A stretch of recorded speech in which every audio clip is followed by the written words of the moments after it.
that's a person who understands you can't have it all. We live in a society that lies to you and says, "Oh yeah, you can have it all. You can have the house and the money and all that, but you got to have debt with that too." And the Yeah. debt catches up to people, and that's why you have generation after generation after generation of African American families starting from ground zero. Let's Go ahead. start with line of credit. I've seen this happen where Mhm. your older women, they they've probably put 50% of the house, paid it off, Right. 50%. They want a new deck, Hmm. or they want to go on that cruise. Right. Next thing you know, they've put more money into their refinancing at a higher rate Hmm. with a shady company because Right. they want the cash. Right. And it doesn't help the community because we're not financially literate Hmm. enough to really understand how much we like your home is your nest egg, and sometimes you get the paper and you see the fact that your mortgage is a certain percentage paid, but you've gotten say 6% raises since you got it. I can afford an extra $300 on my mortgage. I want to go to Cancun. Yeah. Yeah. It comes from a lack of proper financial knowledge, but more importantly, a lack of financial discipline. You have people out here who says what they'll say, well, you have all of this equity in your home, but it's not doing anything for you. Why don't you leverage that equity in your home so you can do the things that you want to do in life? Well, Yeah, they have a certain amount of a point, but once again, they're thinking short term, they're not thinking long term. So there's a couple of ways that you can get money out of your home, right? You can refinance your home, which is basically getting a new loan for your home. So let's say you started off with $100,000 balance on your home. You work hmm, it all the way down to 50. You can refinance and get a new 30-year loan on the 50, but most people won't do that. They want to get what the new market value of the home is. So let's say the new market value of the home is 150, yeah, right? So they go ahead and get the new loan for 150, right? And pull out the difference because they got to satisfy their original 50 that they had that balance on, right? Now I'm using rough numbers here for yeah, yeah, example. yeah. So now they've got this $100,000 to what they think is play money. They'll use it for vacations. They'll use it to buy new assets like a new car and stuff like that. But what they're doing is now you had a home that was almost paid off at 50. Now you have a new mortgage for 150. You're paying more and higher monthly mortgage payments, and you're probably going to end up in a situation where you're never going to pay off that home, and that home will not be the springboard for that next generation to build wealth. Your next generation is going to start from ground zero, just like you did. Yeah.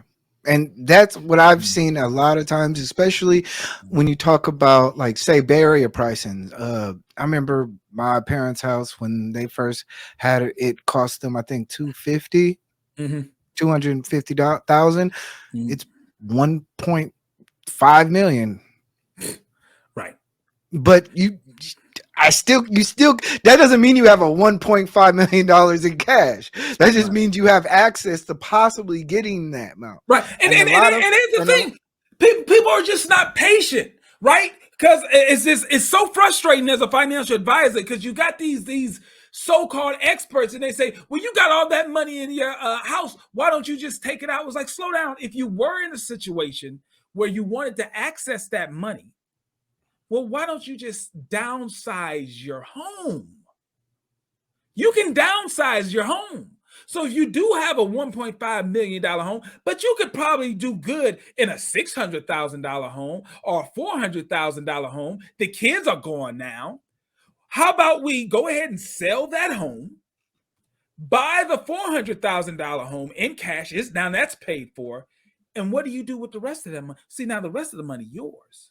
yeah. See, and when you sell your personal home, within the tax code, you can take $250,000 from that sale is not taxable to you if you're a single person home.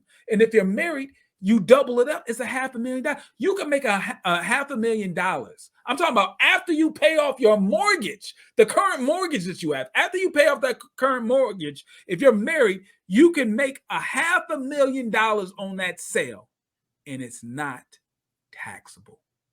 See, there's so many things you can do to still have a home. You can still have real estate assets and cash out of that house without creating debt for yourself. But okay, I'm just a certified financial planner. What do I know? I don't know what I'm talking about. I mean, but I think that goes to the point of, I think we don't. A lot of times, it's ruining. These scams are ruining a lot of the Black community because we're not properly putting the emphasis on what's most important. You're right. Yeah. Some people argue with you and say, well, why would I need 500,000 when I can have 30,000 a year from this property and rental income, and I just need to take out a little money to increase it and get a service fund and have them or service mortgage company or a real estate company and have them manage the property for me. I'd, get my Grant Cardone on. It is so possible, but the question is, how much are you leveraging to do it, right? With the example that I just gave, you could put yourself in a situation. Let's say you are in a home that's worth $1 million, right? And you are at the point where it's almost all the way paid off because when you originally got it, it was a couple $100,000, right? Just property values jumped up. Okay, well, why don't we downsize? Half of that money goes to buy the downsized house, and the other half of the money you buy the rental property with. Once again, you're not in a point of debt, but you have a home. You have rental property that's cash flowing, and you don't have the debt. The problem is people don't want to deal with this one word. The word is called sacrifice. Yeah. You can't have it all. The problem is people want to stay living in that $1.5 million house and have the cash. They don't want to downsize.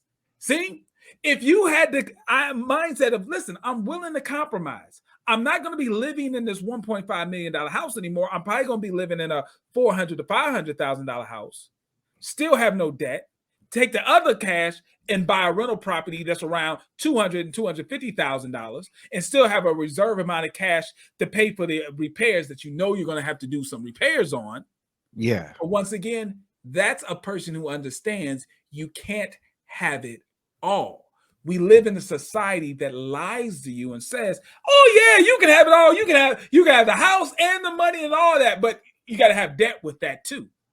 And the debt catches up to people. And that's why you have generation after generation after generation of African-American families starting from ground zero. I didn't start from ground zero. I openly admit my privilege. I did not start from ground zero. The house I live in right now, I bought from my parents on pennies on the dollar. Sorry. Yep. Did I pay the full market price for the house that I'm in right now? Nope. Because I bought it from my parents. And they pennies on the dollar I bought this house. That's the advantage you can have with real generational wealth.